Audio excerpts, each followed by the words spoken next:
My son was diagnosed with infantile autism at 2 years and 10 months. We didn't know what to do. There wasn't a lot of information. Everything I read said that 98% of all of the people diagnosed with autism would be institutionalized. But we found out about behavior modification is what it was called 31 years ago. And we found other parents doing it, and we saw the improvement in their children.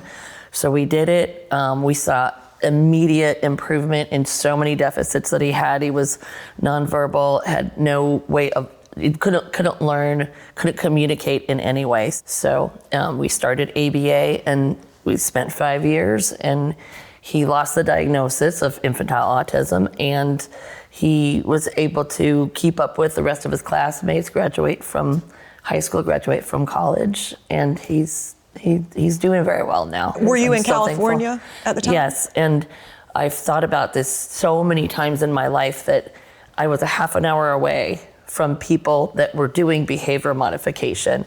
And all over the country, in so many parts of the country, there was nothing.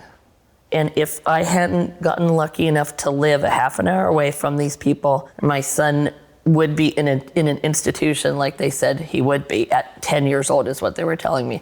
What does he do today? He's a contract analyst, and it's been amazing. But watching him grow, watching him succeed has been the pride of my life. And I have to thank ABA for it, I really do. I really don't feel like I chose autism. Autism chose me. It's a field that you just fall in love with because of the incredible change that you can make for a family. And that just really inspired me to open up my own agency, and I also founded a school for students with autism. ABA hasn't always been exactly what it is today. It hasn't been carried out the same. Can you give us a little bit of sense of that history? And so a lot has changed over the years, right? We've gone from really basic teaching techniques to very comprehensive and complicated models where we're teaching in the natural environment more so than in the old way, which was more at the table and more discrete trial. It was very difficult. It was a lot more invasive than I think it is now. He would have to sit at the table for, they would let him have breaks, and they did all the different drills, but he'd have to sit at that table for hours and hours. Sometimes he fell asleep at that table. But we had no choice because it was working. And every 2 weeks, we saw amazing progress. What would you say were some of the field's shortcomings early on?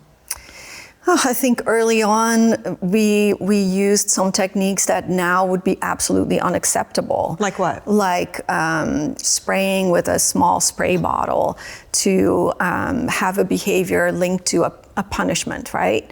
But also, scooting kids into a table so they are not able to get up. Or rearranging the environment so that the kids had less choice than they do today. And I think some of that in very isolated places is still happening. But everyone else in the field feels that this is probably not the best use of our science. Well, I think right now the movement is really towards compassionate care and assent-based practices. Explain assent-based. Assent-based meaning giving the child as much initiative and ability to consent to whatever it is that we're teaching, right? And since I myself come from a naturalistic developmental behavior intervention, that has always been a part of my practice. Those kinds of strategies that provide the child a lot more child choice, following the child's lead, using what they are interested in to teach, rather than the adult leads the interaction and provides the reinforcement based on what they think is the best reinforcer or activity. And so, assent-based care to me is only the next step in our evolution as a field and a technology. I do think that we as a field have gotten better at individualizing it to the family's systems, to the particular family that is receiving the services, right? I think we're better at fitting the therapy into the daily routines of the child and the family. We've gotten better at involving all of the stakeholders. I think we've gotten better at focusing on what is important for the family, using their values and their priorities to really guide the interventions. And so I think from a cultural perspective, sometimes there are things that are really important to a family. So maybe it's really important to them that they go to church every Sunday and that their child can participate in the church activities. So that would be something where maybe 20 years ago we would have said, we can't work on that. We need to sit at a table and work at it over and over. Now my staff would be going with them to those activities and support them in interacting with the other children or the other members of the church. So in that sense, fitting in with the family values, like what is important and how does that family stay connected to their community? And how do we support that as a provider? One criticism you hear about ABA is that it makes the child kind of robotic. Was that, for both of you, has that been your experience? Did it make your son robotic?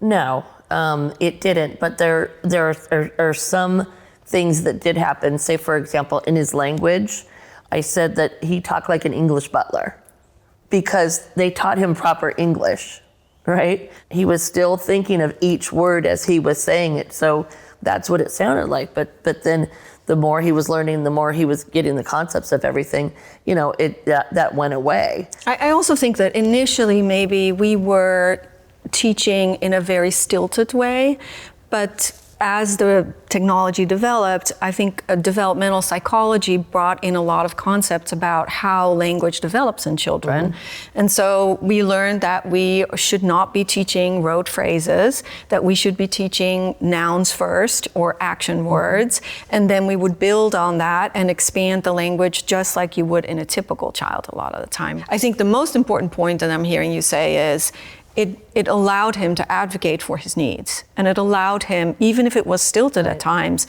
it allowed him to tell you what it was that he wanted without having to engage in difficult behaviors. Exactly. And that is so valuable for a family. It changes the trajectory of a child's development in such a profound way.